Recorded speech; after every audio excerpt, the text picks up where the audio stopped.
თქვენ ვისაც გიყვართ ან გიყვარდათ საერო ლიტერატურის კითხვა, ალბათ დამეთანხმებით, რომ სოფლიო ლიტერატურაში და არა მარტო სოფლიო ლიტერატურაში ძირითადად 4 თემა იყო, რაზეც წერდნენ ცნობილი თუ ნაკლებად ცნობილი მწერლები. დავიწყოთ ჰომეროსით. ილიადა. რაზეა საუბარი ილიადაში, ხო? ალყა შემორტყმულ ქალაქზე, რომელიც ელენე დედოფლის გამო იქნა დაპყრობილი. ჰომეროსი. მეორე ოდისეა. წასულები და არ დაბრუნებულები, მოხეტიალე ხალხი. ხეტიალზე, მოგზაურობაზე და ასე შემდეგ. მესამე უფრო ასე რომ შეიძლება ითქვას, რომ ძალიან პოპულარული უიმედო სიყვარულზე.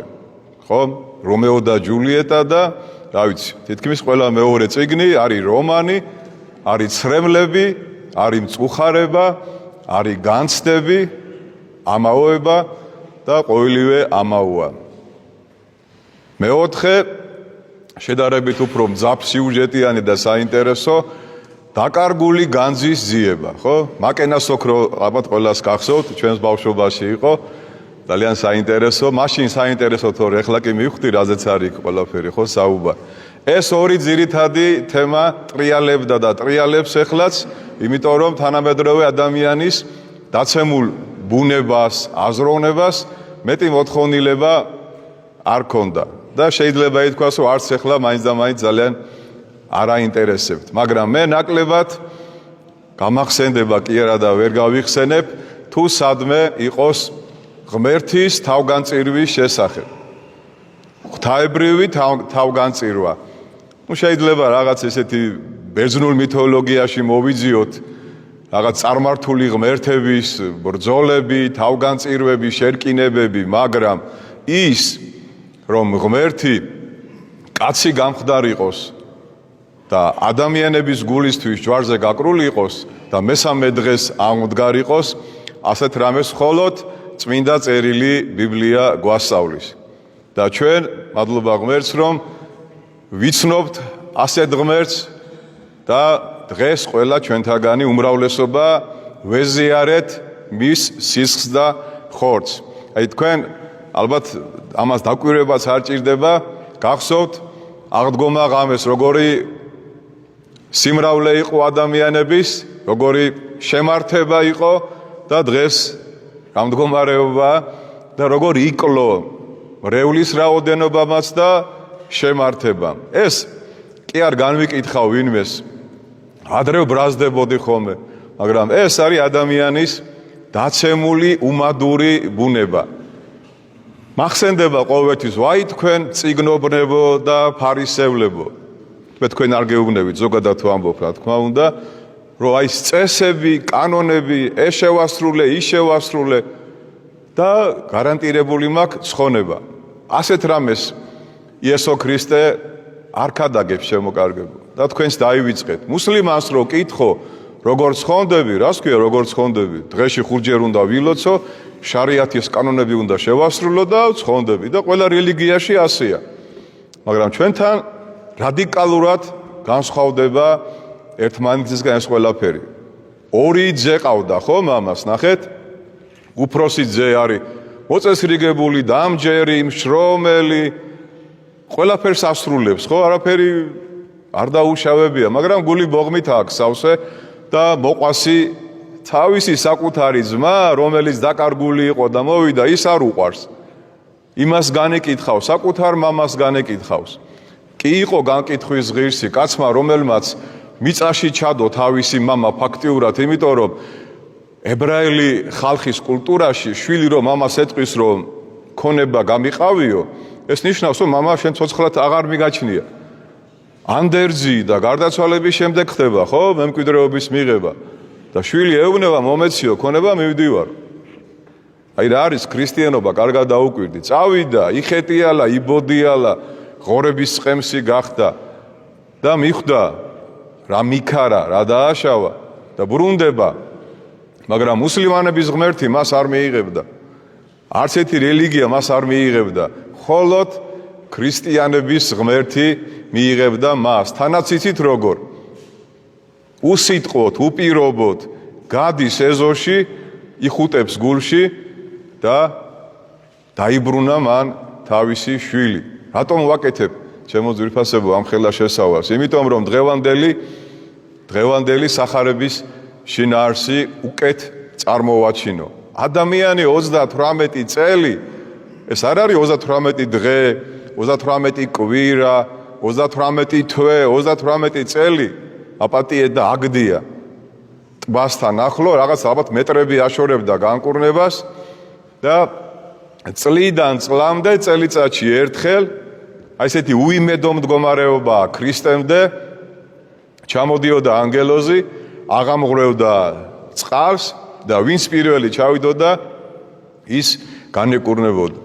და ეს კაცი წარმოვიდგინეთ ასე დაბოღმილი შურით ახსავს ხედავს რომ ვიღაცა მასზე წინ ჩავიდა, განეკურნა და თვითონ ისევ იქ უნდა იყოს განრღვეულ მდგომარეობაში. და ამ დროს არ უთხოვია, არ ულოცია, შეიძლება ითქვას რომ წმენაც მაინც და მაინც დიდი არ აქვს, იმიტომ რომ რა წმენაზეა ლაპარაკი, ამდენი ხანი მიტოვებულია. მოდის მასთან ღმერთი და ეუბნება რომ რა გინდა და რას ამობს უყურეთ. კაცი არ არისო, კაცი არ ამყავსო რომ მეო დამეხმაროსო. საყვედუროს, მაგრამ აქ კონკრეტულ პიროვნებაზე კი არ არის საუბარი, აქ არის ჩემო ძვირფასებო საუბარი იმაზე, რომ ქრისტემდე იერემია წინასწარმეტყველი ამბობს, რომ ვაი იმას, ვისაც კაცის იმედი აქვს, რომ კაცი წინ არასდროს არ უნდა დააყენო ღმერთზე, იმიტომ რომ ღმერთს კაცი ვერ შეგიცვლის, ვერ ასოდეს. ალბათ დღესაც გსმენიათ, ან შეიძლება თქვენ ხართ ასე, ან თქვენს მიმართ არის ვინმე ასე, შენი იმედი მაქვს.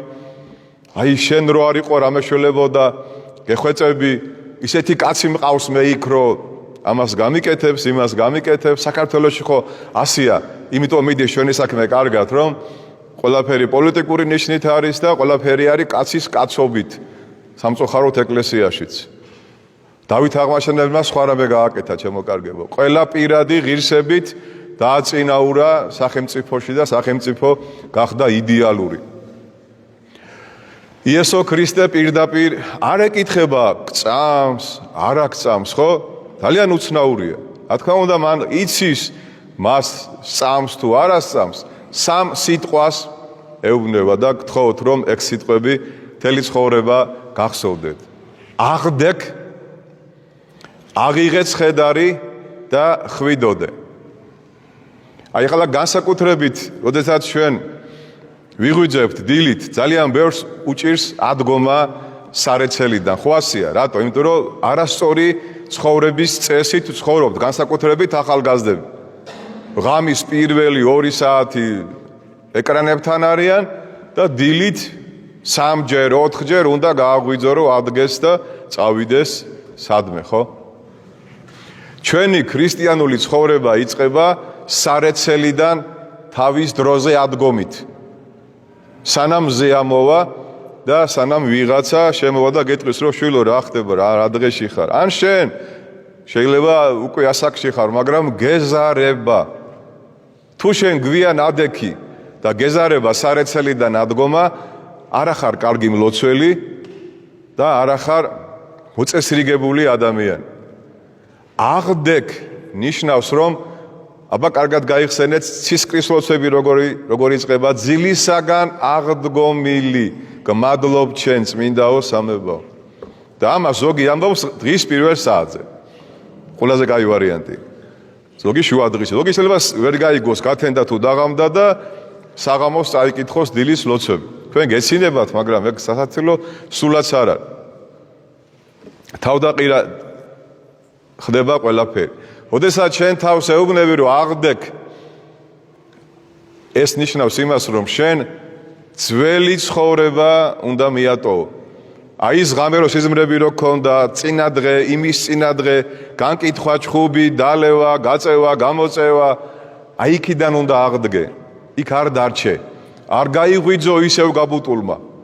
არ გაიღვიძო ისევ დანერვოზებულმა, არ გაიღვიძო ისევ ზარმაცმა.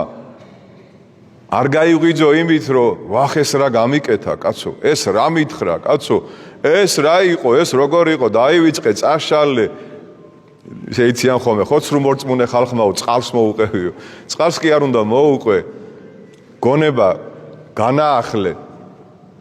იმდენად ცოტა ხანი გვიწევს ჩემო ძვირფასებო ცხოვრება, რომ ნუ დაინაგვიანებთ გონებას და გულს აუმეხსიერებით.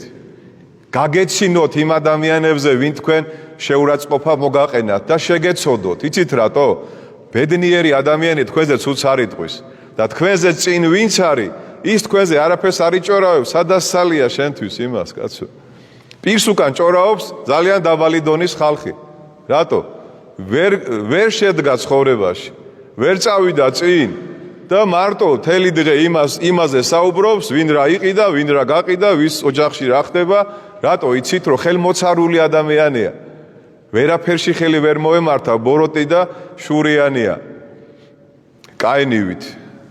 ხო და აი ამიტომ ასეთ ადამიანებზე ნუ განაწყენდებით, ნუ გაბრაზდებით. და დილა რომ გათენდება, წვიმიანი იქნება, თოვლიანი იქნება. კი, შეიძლება კიდე მოვიდეს მაისში თოვლი, უკვე არ არის გასაკვირი, ხო ეს ყველაფერი.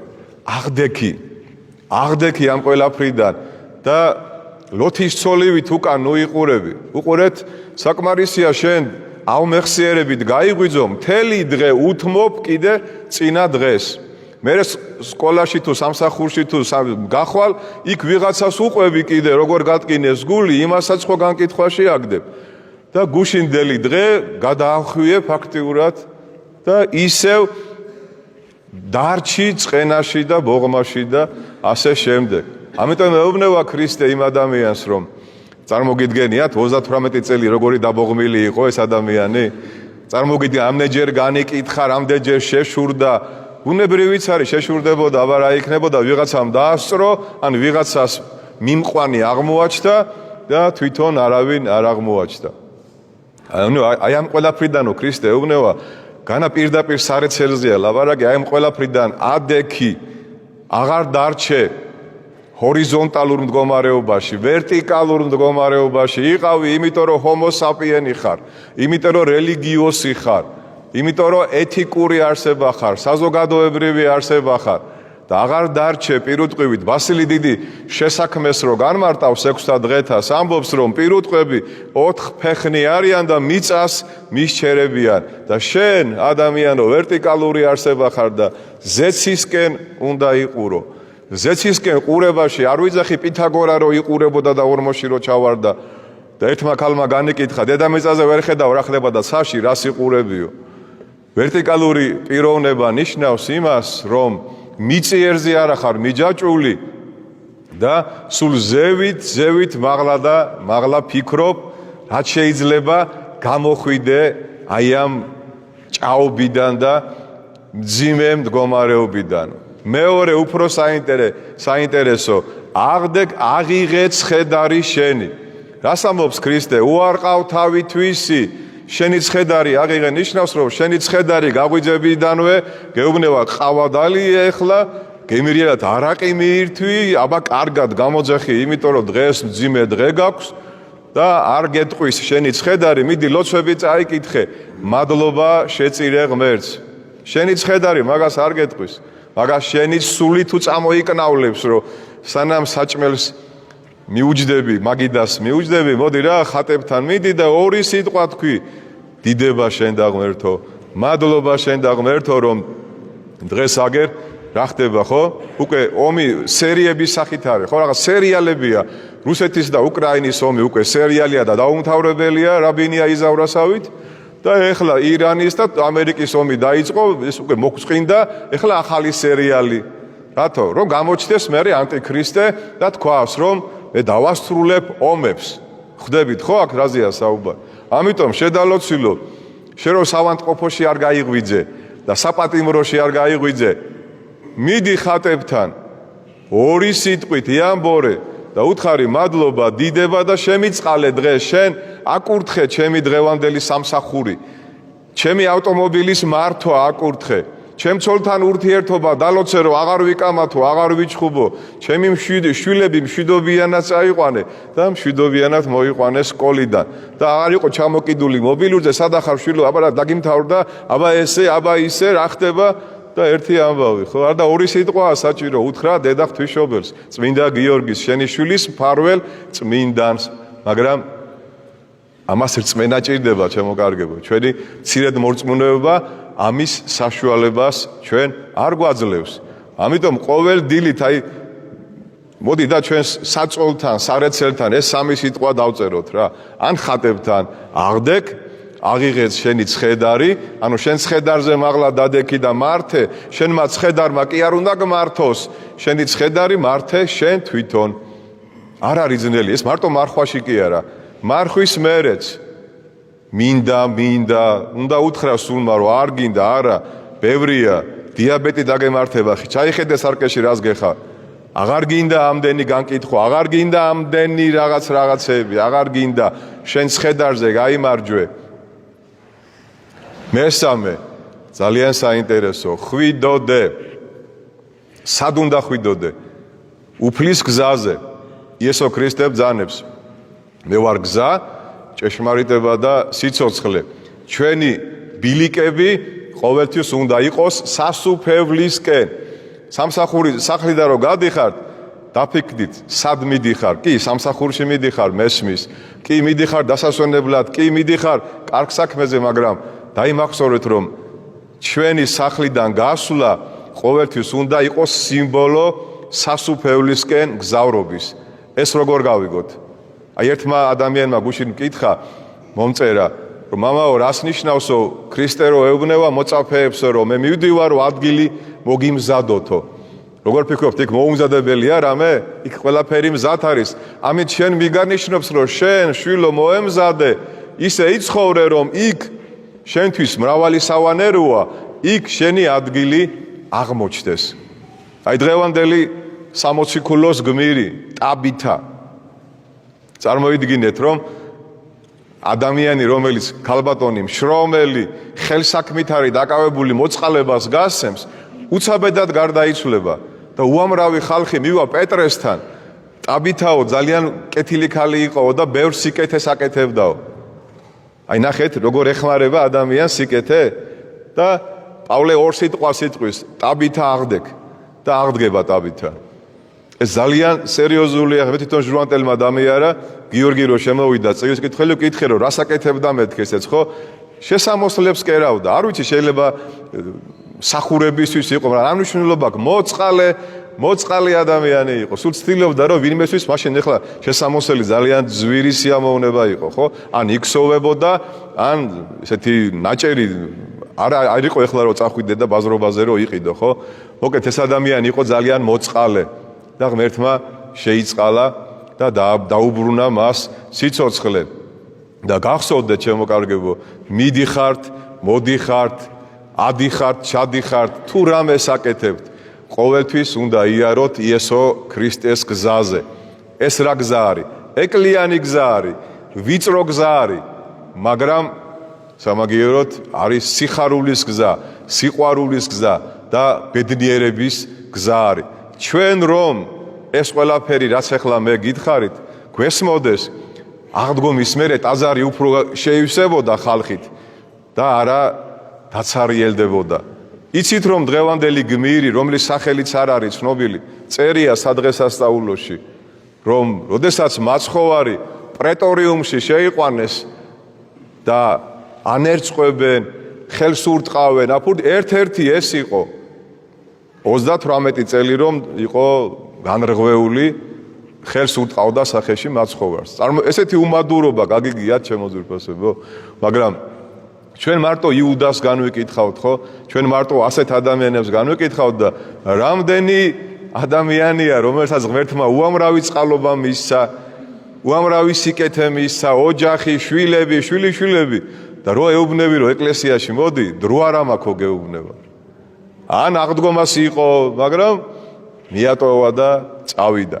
ამიტომ გახსოვდეთ, მინდა დავასრულოთ თქვენ ამ სიტყვებს ყოველი ზიარების წინ ამბობთ, არ შემეშალოს ჩავიხედები, წმინდა ეგნატე ღმერთჩემოსილი 107 წელს აღესრულა პირველი საუკუნის დასასრულს და მეორე რო იწყებოდა იოანე ღვთისმეტყველის სულიერი შვილი ანტიოქიის პირველი ეპისკოპოსი ხორცი ღმრთისა განმამხრთობს ესე იგი ჩვენ რომ ვეზიარებით რატომ არის კარგი საჭირო ყოველ კვირა ზიარება ჩვენ ბოლომდე არ ვიცით რა ხდება ხო განმამხრთობს და ზრდის გონებას უცხოდ ჩემი გონება იზრდება მაგრამ ვერ ვიგებ როგორ უცხოდ ნახეთ რა საინტერესოა ჩემი გონება იზრდება ანუ იცვლება აქედან რო გავდივარ ლილოს ბაზრობაზე კი არ მივდივარ გაჭირვებულებთან მივდივარ აქედან რო გავდივარ განკითხვას კი აღარ ვიწყებ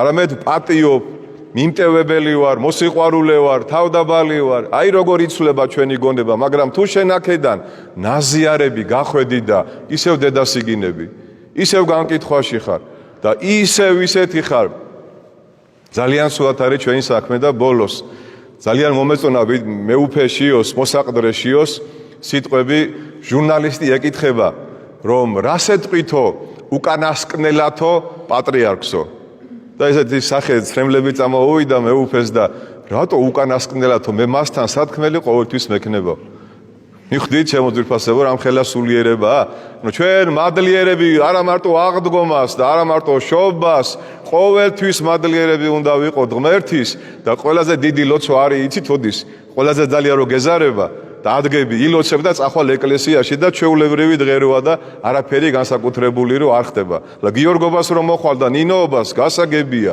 მაგრამ მადლიერებით ახსავსე რომ მოხვალ და ეტყვი ღმერთს ან არ მოხვალ მაგრამ ხატებთან მიხვალ და ეტყვი რომ მადლობა ღმერთო მადლობა დამილოცე ქვეყანა ოჯახი მტერი მოყვარე და მომეცი წყალობა რომ უკეთესი გავხდე და აღვდგე აღვიღო ცხედარი და ვიდოდე სიკეთის გზაზე ღმერთმა დაგლოცოთ გაგახაროთ ჩვენთან არს ღმერთი